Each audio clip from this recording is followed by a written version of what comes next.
ഞങ്ങളെത്തി. Please come.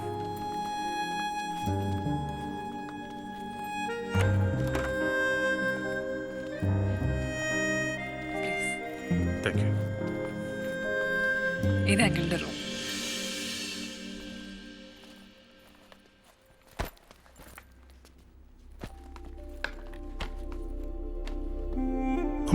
ഡിഗ്രിയിൽ കത്തി നിന്ന ഉഷ്ണച്ചൂടിൽ നിന്നും ജോസഫ് സാറിന്റെ ബംഗ്ലാവിലെ തണുപ്പിലേക്ക് കയറുമ്പോൾ ഞങ്ങൾക്ക് നഷ്ടപ്പെട്ട ഞങ്ങളുടെ സ്വന്തം വീടിനെ ആത്മനിന്ദയോടെ ഞാൻ ഓർത്തു. നീ എന്ത് തീരുമാനിച്ചു? നാട്ടിലേക്ക് പോകുന്നുണ്ടോ? ചാവാൻ അത്ര ദൂരം പോവേണ്ട കാര്യമൊന്നുമില്ലല്ലോ.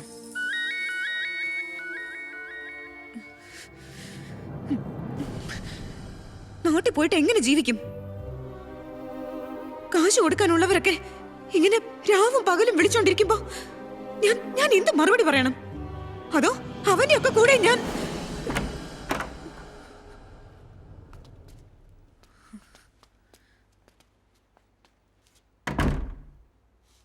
എങ്ങനെയെങ്കിലും നാട് പറ്റിയാൽ മതിയെന്നായിരുന്നു ടിക്കറ്റ് കൈ കിട്ടുന്നവരെ. ഇപ്പൊ ആലോചിച്ചിട്ട് തല പെരുക്കുക.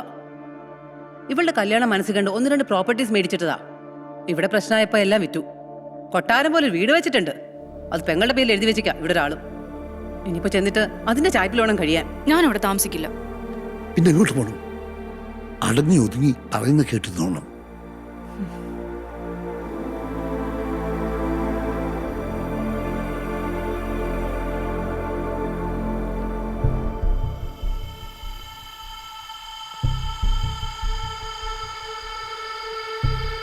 അഞ്ച് തലമുറയ്ക്ക് കഴിയാനുള്ള സ്വത്ത് ജോസഫ് സാറിന്റെ കയ്യിലുണ്ട്. നമ്മുടെ നഷ്ടപ്പെട്ട ജീവിതം തിരിച്ചു പിടിക്കാൻ ഇനി അത് നമ്മുടെ കയ്യിലെത്തിയാൽ എന്താ കുഴപ്പം? മോഷ്ടിക്കാൻ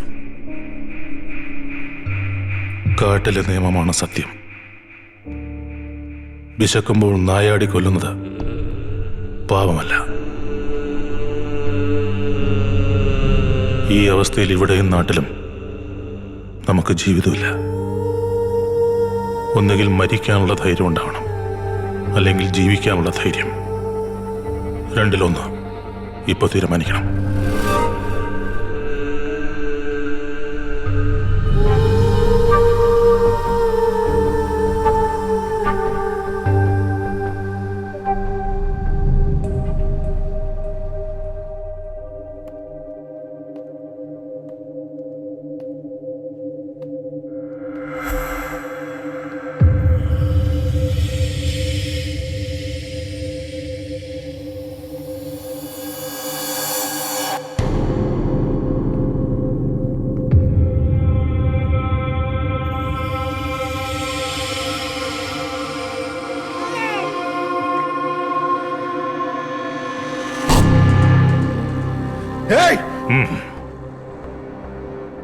ശബ്ദം വെച്ച് ആളെ ഉണർത്തരുത്. കുഞ്ഞിന്റെ കഴുത്തിലിരിക്കുന്ന കത്തിയൊന്ന് അമർത്തിയാൽ മതി, പിടഞ്ഞു തീരുവത്.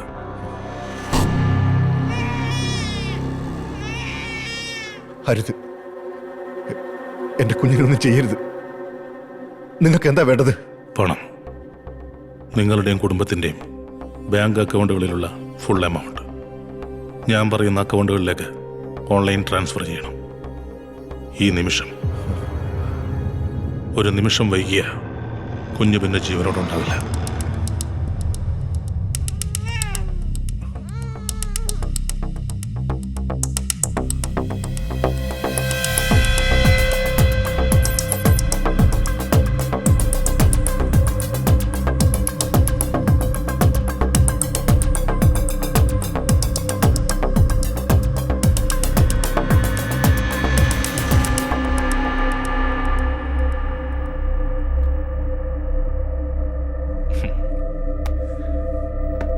ഇപ്പോ സമയം 3.